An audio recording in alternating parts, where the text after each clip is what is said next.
हमारे देश में कला के बड़ा सम्मान होते। अपन अपन लड़का मतलब कला सिखाए करा। कला चाहे कुछ भी हो, जैसे कृष्ण भगवान 16 कला से जन्म लिया, उसी प्रकार कला वही लगा थे। झाड़ू पोछा घला वाला कला का थे, बेटी मन सिखाए कर। नौका के भरोसा विदा करा थे कि रांधे नहीं जाने। और कई जन बेटी मन दुख पावा थे, कई जन बेटी मन दुख पावा थे।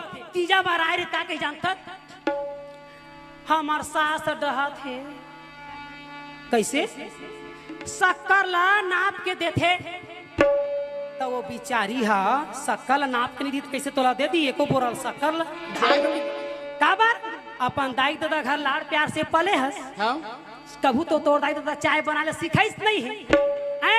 और वहाँ ससुराल में जाके कहूँ मीठा कर देबे, और कहूँ तोर ससुर ला सुगर रहता, एक हर बार नाप तोल के सास मान देते दादा।